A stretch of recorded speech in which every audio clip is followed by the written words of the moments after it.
Coucou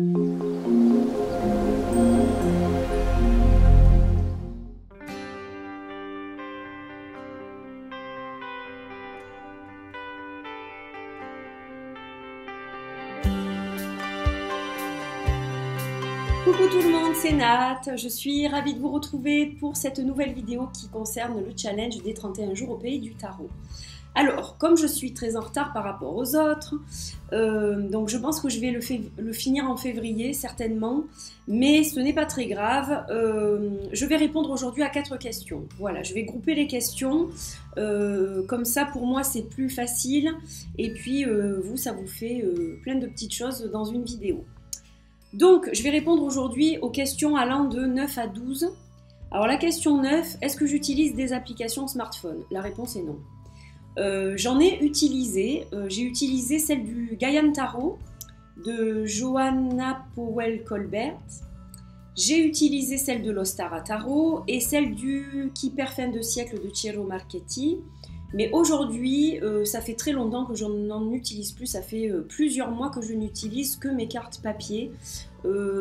Voilà, j'utilise vraiment plus du tout les applis smartphone parce que c'est quelque chose qui ne me correspond pas en fait. J'ai besoin d'avoir le tarot papier entre les mains.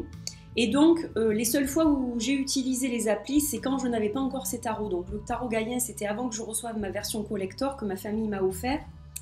Et pour l'Ostara Tarot, c'était en attendant la version publiée par Schiffer Publishing. Voilà, donc du coup, aujourd'hui, j'ai plus utilité d'avoir ces applis sur mon téléphone puisque j'ai les tarots qui correspondent. Voilà, donc j'en vois pas l'utilité, c'est pas mon truc en fait. Je suis pas très appli en général. Et donc pour les cartes, j'ai vraiment besoin de quelque chose de concret, d'avoir les cartes en fait dans les mains. Et celle de Ciro Marchetti, c'est pareil, au début c'était pour le fun parce que c'est très joli, ce sont des cinématiques animées, etc. Donc c'est vraiment sympa, mais voilà, je l'ai fait quelques fois et puis aujourd'hui je ne l'utilise plus du tout en fait. Donc la réponse est non, je n'utilise pas d'application smartphone. Pour le jour 10, les moments forts liés aux cartes en 2017. Alors, je ne vais pas parler de moments forts au pluriel, je vais parler d'un moment fort. Ça a été le moment où j'ai su que j'allais auto-publier mon jeu en fait. The Paprika Elephant Oracle Deck.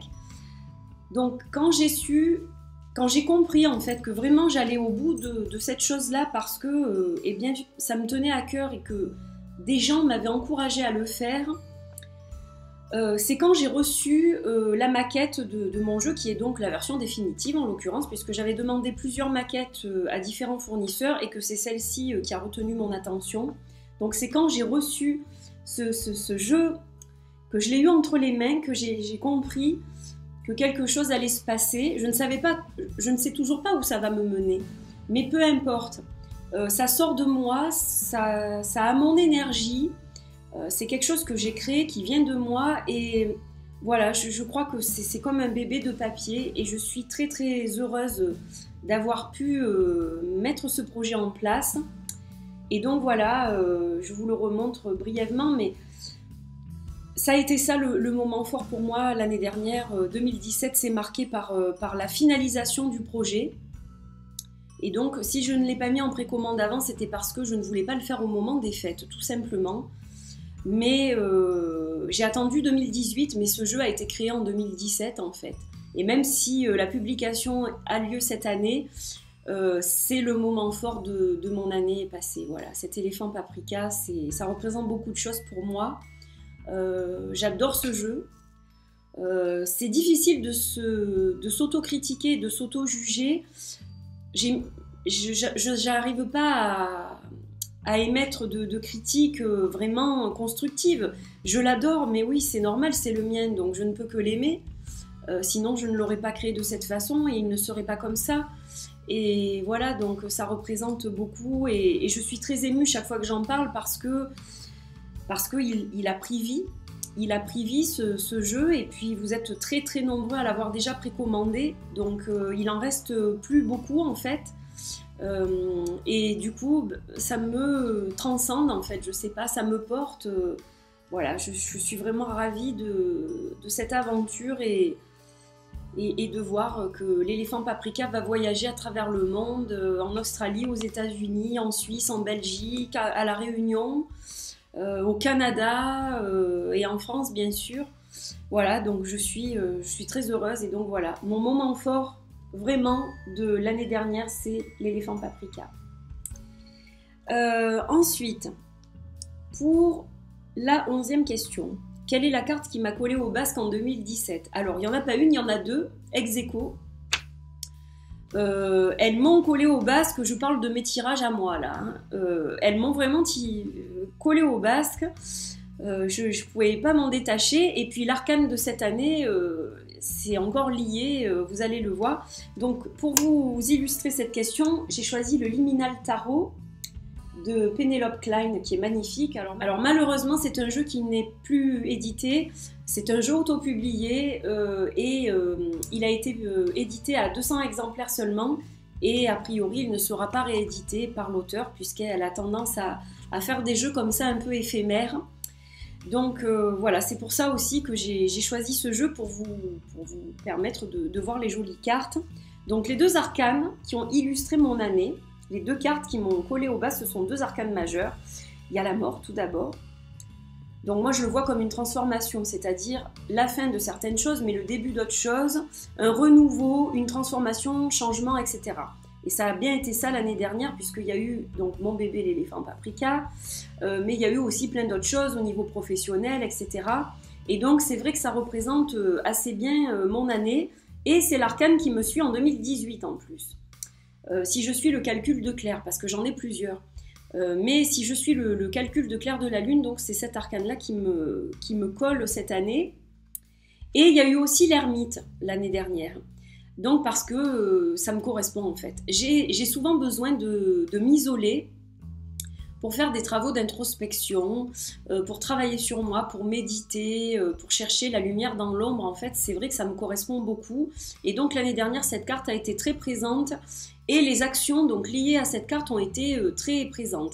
Alors, j'aimerais bien pouvoir me remettre dans ce move-là, les méditations, l'introspection, etc. Parce que c'est vrai que je n'en fais pas beaucoup actuellement.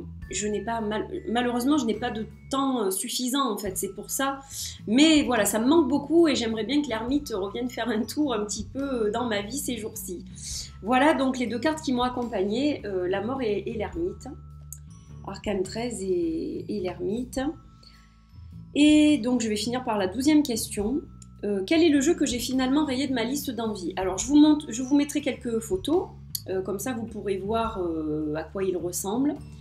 Je n'ai pas le nom de l'auteur, simplement je vais vous dire son nom et puis je vous mettrai tout ce qu'il faut. C'est le Templar Tarot. J'ai longtemps eu des vues sur ce jeu, très longtemps. Je l'avais mis dans ma liste et puis bon, je l'ai sorti de ma liste mais il était toujours entre guillemets dans ma liste d'envie dans ma tête en fait.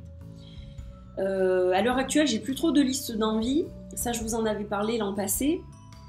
Mais je sais qu'il y a une question là-dessus, donc j'en ferai quand même une parce qu'il y a quand même des jeux qui m'attirent, donc j'en ferai une pour l'occasion.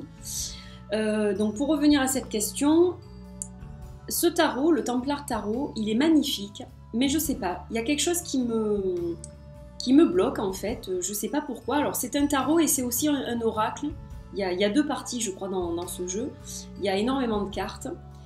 Les illustrations sont magnifiques, mais voilà, il y a une ou deux cartes avec lesquelles j'accroche pas du tout. Et du coup, bon, comme il y a quand même un certain coût, il y a toujours ces histoires de frais de port avec les États-Unis, etc.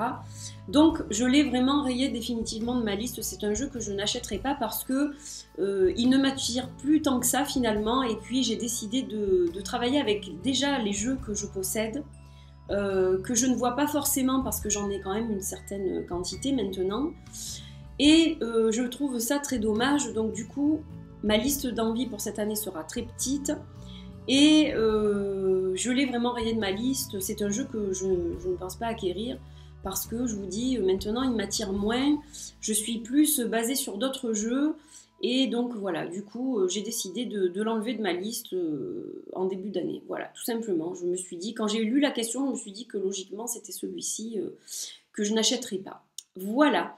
Donc j'ai répondu aux questions 9, 10, 11, 12, donc j'espère que ça vous a plu. Et puis je vous retrouve très vite dans la prochaine vidéo. Je vous fais plein de bisous, portez-vous bien. Bye bye.